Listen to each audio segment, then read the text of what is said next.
Germaniyadan salom.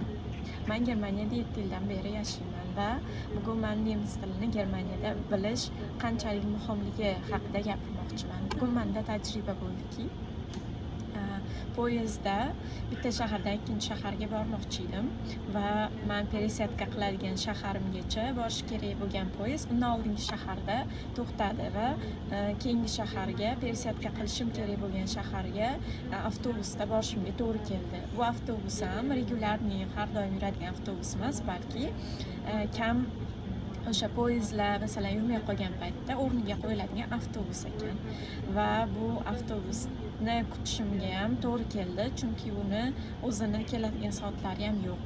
Xullas, bu avtobusni yana 15-20 minut o'tda kutdim va o'zim keyingi shaharda olishim kerak bo'lgan, o'tirishim kerak bo'lgan poyezdni o'tkazib oldim. Endi bu yerda nimani aytmoqchi bo'lganim, poyezd ichida biz borishimiz kerak bo'lgan shaharga bormayotgan paytda to'xtaganda 2 marta nemis tilida tushuntirish berishdi e'lon sifatida. Bu yerda Germaniyada poyezdda ketayotgan paytda har doim ostanovkada qaysi keyingi poyezd chiqib qaysi shaharga borish haqida har doim shunaqa informatsiya mikrofonda e'lon qilishadi va bugun xuddi shuni nemis tilida aytishdi va yo'l to'sib qo'yilganligi sababli o'sha shahardan men bormoqchi bo'lgan пересадка qilishimga yetib olishim kerak bo'lgan shaharga boradigan yo'l to'sib qo'yilgan va o'tga o'rniga avtobuslar qo'yilganligi haqida e'lon berishdi. Buni faqatgina nemis tilida aytishdi va ingliz tilida aytishmadi. Bu yerda hozir agar men nemis tilini yaxshi bilmagan bo'lganimda shuni tushunmagan bo'lardim. Avtobus kelishini va o'tdan avtobusda borishim kerakligini.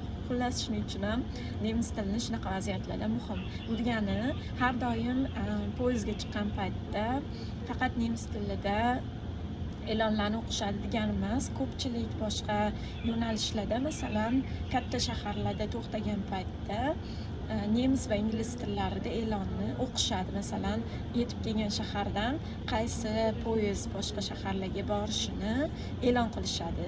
Yoki bo'lmasam katta shaharlardagi avtobus va avtobus emas, tramvay, keyin metrolarda har bitta ostanovkada nemis va ingliz tilida e'lon qilishadi qayerga kelganimizni. Shunaqa qilib ingliz tilida ham yursa bo'ladi, lekin bugungi navbatdan tashqari e'lon, informatsiya nemis tilida bo'ldi va buning uchun nemis tilini bilish majburiy.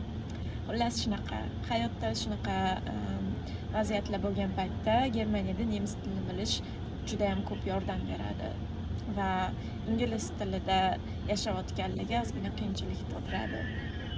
Bugungi tajribamni shunaqa qilib aytib bermoqchi edim. Keyingi videolarda ko'rishguncha, xayr, e'tiboringlar uchun rahmat.